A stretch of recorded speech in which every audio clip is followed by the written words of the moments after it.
बैस बैस, पाणी पी.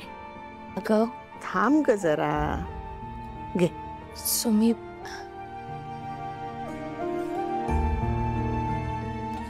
तू बैस, मी जरा तेल आणते तुझ्यासाठी. अगं मी आणते ना.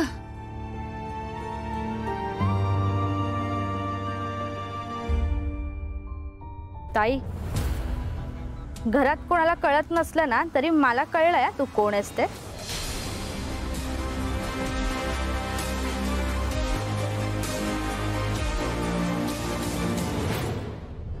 Special crime unit. Special crime unit. काय माणसं आहेत नाही, वाऱ्याच्या वेगाने येतात, आपलं काम करतात आणि पुन्हा अंडरग्राउंड होतात. What brilliant people. पण मॅम, सगळ्यांना फक्त एवढंच माहित आहे, पोलीस सुद्धा काहीच सांगत नाहीत. कारण पोलिसांना अजून काही माहितीच नाहीये. त्यांचे चेहरे कोणालाच माहिती नाहीये. इनफॅक्ट ते त्यांची आयडेंटिटी लपवून ठेवतात. How brilliant.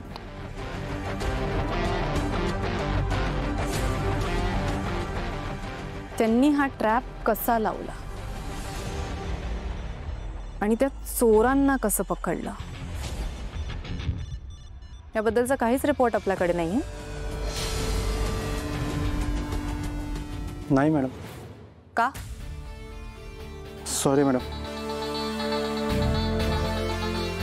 मला या युनिट बद्दलची सगळी इन्फॉर्मेशन लवकरात लवकर हवी आहे. Am I clear? Yes ma'am. देव माणसं आहेत ही.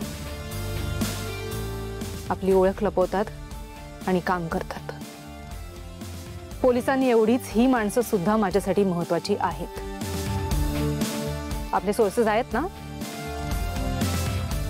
नेटवर्क आहे ना मोठं. काय फायदा?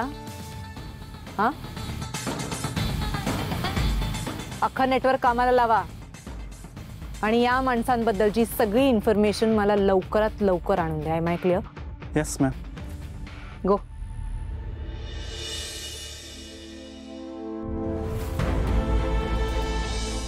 मॅम, एक विचारू?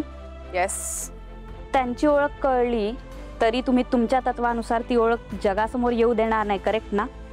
Of course not. त्यांची आयडेंटिटी गुलदस्त्यात राहणं यातच त्यांचा, त्यांच्या कुटुंबाचा आणि अख्ख्या जगाचा फायदा आहे. मला फक्त त्यांचे आभार मानायचे आहेत. कारण आज खरं तर त्यांच्यामुळे माझी हिरा जिवंत आहे आणि म्हणूनच मला त्यांच्याबद्दलची सगळी इन्फॉर्मेशन लवकरात लवकर हवी आहे. ओके? आणि बाय द वे, आजच्या बुलेटिनमध्ये त्यांचं कौतुक व्हायलाच हवं. आपल्याला त्यांची नावं माहिती नसली तरीही. Okay ma'am. जगाच्या पाठीवर कुठेतरी ते आपल्याला बघतच असतील ना. राईट. त्यांचा हुरूप आपणच वाढवायला हवा.